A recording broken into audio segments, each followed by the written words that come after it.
Ini kami di lokasi Saint Peter Primacy, tempat di mana Tuhan Yesus kembali menegaskan penugasan Petrus sebagai seorang rasul pasca peristiwa kebangkitan. Dengan satu pertanyaan, Simon, apakah engkau mengasihi aku lebih daripada mereka ini? Pak Sim. Hai. Hai, Ibu Sarah. Hai juga di belakang. Ini rombongan.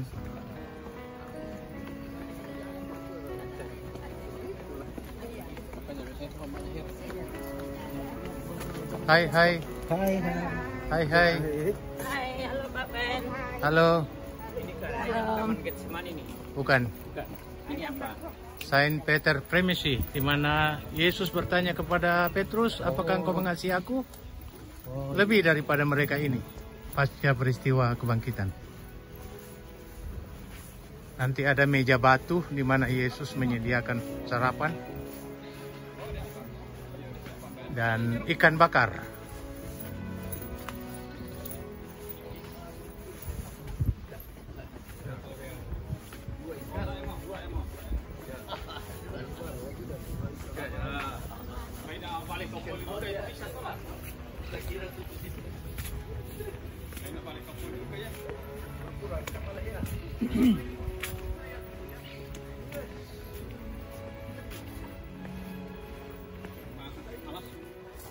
Prima Petrus.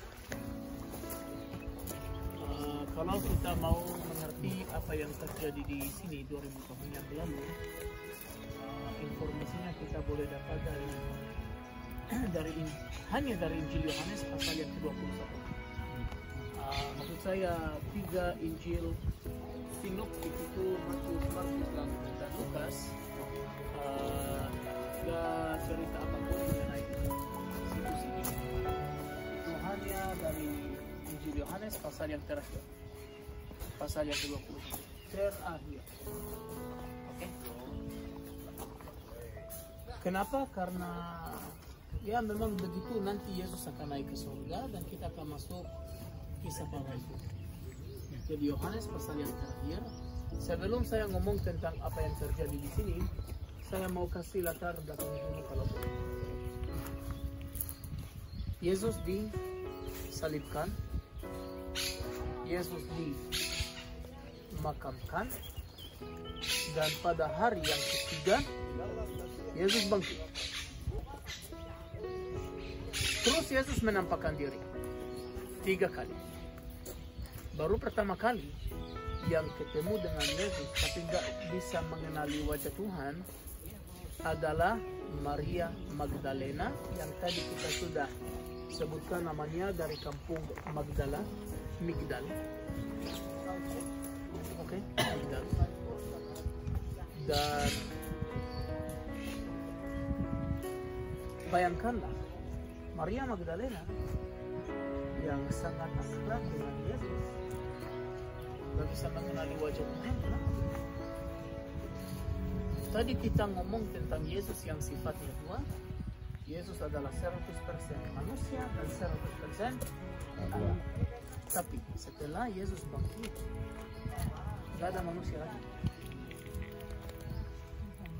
Dia bangkit dengan wajah kemuliaan, 100% ilahi semua. Makanya jelas gak bisa mengenali. Yesus sudah berubah. Ini baru pertama kali. Kedua kalinya di sebuah situs namanya Emmaus. Di sana ada 2 orang laki-laki. Namanya yang satu nggak disebutkan, tapi yang kedua kita tahu, Kleopas. Dan ketiga kalinya di sini. Nah, pada waktu itu malam Yesus menampakkan diri berdiri di pantai. Pada waktu itu ada murid-muridnya, jumlahnya 7 orang. Mereka di dalam perahu cari ikan. Di dalam perahu. Lumayan jauh. Berapa jauh? Alkitab mengatakan persis 200 hasta. Ya kurang lebih lah 100 meter. Kurang lebih. Lumayan jauh tapi nggak terlalu juga. Kalau dipanggil Kedengaran. bisa dengar. Ini penting, Bapak Ibu. Semua detail-detail adalah detail yang memenuhi gambar mozaik dengan lebih kaya lagi. Oke? 200 hasta. Terus Yesus membuka dengan pertanyaan. Dia bertanya, apakah sudah dapat ikan? Mereka jawab dengan komplain. Lalu, katanya semalam malaman kerja cari ikan, gak ada 1 ekor pun. Dan ini menurut saya ada sesuatu yang gak normal, gak masuk akal. Karena kita ngomong tentang orang yang profesional. Mereka tahu danau. Mereka tahu poin-poin yang terbagus untuk mencari. Mereka juga tahu saat yang terbagus untuk cari ikan. Mereka juga punya alat-alat yang paling profesional. Mereka nggak main di sini. Mereka nggak main mancing gitu. Tidak. Mereka pakai jalan. Mereka datang untuk kerja, Bapak Ibu. Mereka orang profesional dan mereka cari uang. Ini poin penting sekali. Oke? 1 ekor pun belum. Aneh kan? Tanya Tuhan kepada mereka apa? Tebarkanlah jalan dari kiri ke kanan. Ternyata lokasinya tetap masih sama. Perahu sama, jala sama, saat itu masih sama, danau sama. Kecuali mereka salah. Ketemu Tuhan. Oke? Tadi belum ada Tuhan. Sekarang nggak ada Tuhan. Makanya saya selalu bilang, Bapak Ibu, kalau mau sukses, carilah Tuhan. Nggak boleh kita terlalu percaya diri. Boleh menjadi profesional. Tapi tanpa berkat, belum tentu sukses. Betul nggak? Sering saya dengar ya, misalnya dokter-dokter yang namanya menjadi terkenal seluruh dunia. Mahal sekali juga operasi atau apa kalau perlu. Dokter saja yang ngomong. Kami sebagai manusia udah selesai tugas, tinggal apa? Doa. Artinya apa itu ya? Dokter di atas segala dokter adalah Tuhan, Bapak Ibu. Kalau mau sukses, harus ada Tuhan dalam kehidupan. Begitu mereka melakukan itu, mereka dapat 153 ekor ikan yang besar-besar dan jala tidak koyak, begitu tertulis. Coba bayangkan kalau koyak, berkatnya udah campur dengan pusing kepala. Betul nggak? Udah dapat berkat luar biasa, ada ikan, tapi itu berlobang, wah pusing orang. Ini ada tertulis dengan jelas sekali. 153 ekor ikan yang besar-besar dan jala tidak koyak. Oke. Dari mereka semua, orang pertama yang mengerti bahwa ini adalah Yesus betul, siapa itu namanya? No. Ingat, kita ada di Yohanes.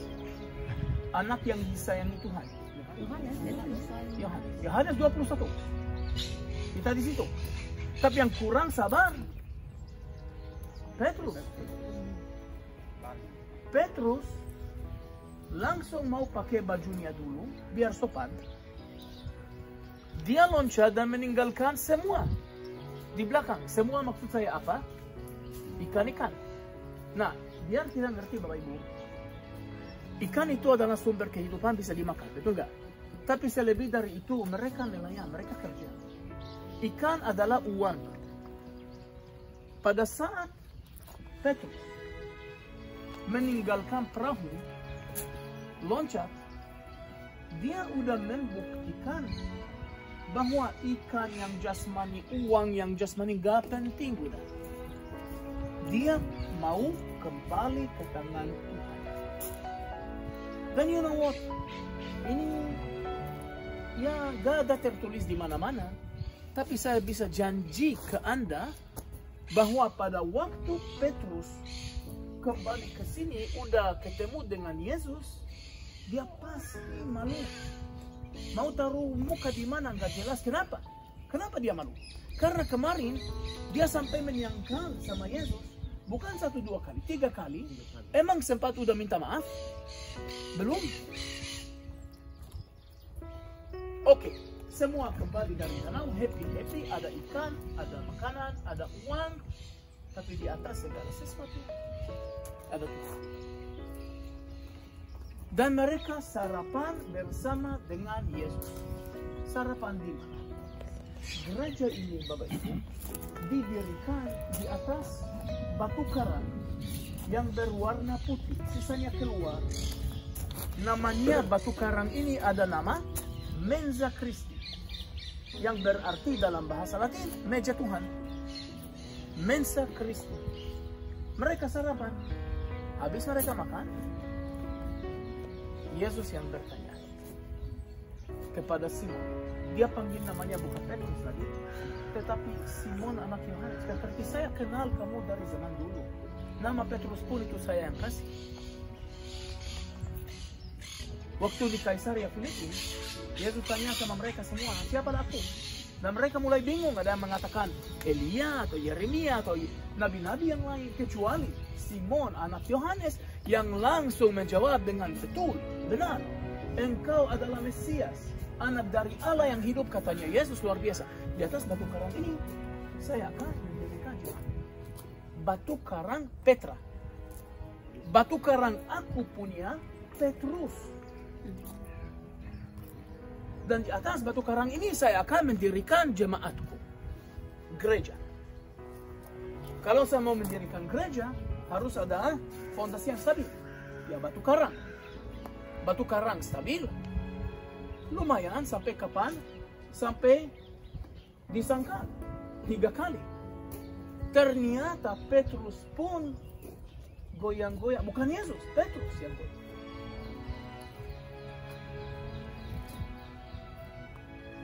Dia bertanya, apakah engkau mengasihi aku lebih daripada mereka ini? Nah, berapa itu ditanya? Berapa kali itu ditanya? 3 kali, luar biasa. Angka 3, Bapak Ibu, udah menjadi mutu. Sering ulang di Alkitab. Saya bisa kasih contoh yang luar biasa, banyak. Kemarin Petrus menyangkal sama Yesus, berapa kali? 3 kali. Jam berapa Yesus mati di atas salib? 3 sore. Berapa hari sampai bangkit? 3 hari. Itu gara-gara apa? Trinitas, Bapak Ibu. 1 Allah, 1 Anak, 1 Roh Kudus. Trinity. Arsitektur dari gereja pun dipengaruhi. Contohnya, Anda lihat ya Bapak Ibu, 3 jendela di tembok ini, betul nggak? Di depannya Anda bisa lihat 1 pintu besar, 2 jendela kecil kiri kanan. Oke, jadi angka 3 sering ulang sampai arsitektur pun dipengaruhi. Oke, Simon ditanya, apakah engkau mengasihi aku lebih daripada mereka ini? Sampai Simon mulai sedih. Dia yang bilang, come on, engkau adalah Tuhan. Engkau yang tahu segala sesuatu. Engkau yang tahu bahwa saya mengasihimu lebih daripada mereka ini. Katanya Tuhan, oke lah. Kalau begitu, gembalakanlah domba-domba. Kan seperti Simon dulu dipilih oleh Tuhan. Lalu Simon agak kurang stabil, goyang-goyang, tapi rasa kalau udah dipilih oleh Tuhan yang gak bisa kemana-mana. Dulu dipilih, tetap masih dipilih. Gembalakanlah domba-dombaku, dan itu juga dikasih dengan tanggung. Nanti pada akhirnya engkau akan dibawa ke tempat yang bukan kehendakmu. Dan kita udah tahu bahwa pada akhirnya Simon juga disalibkan dengan kaki ke atas. Dan itu yang kita bisa melihat. Gembalakanlah. Tongkat gembala pun dikasih dengan jari.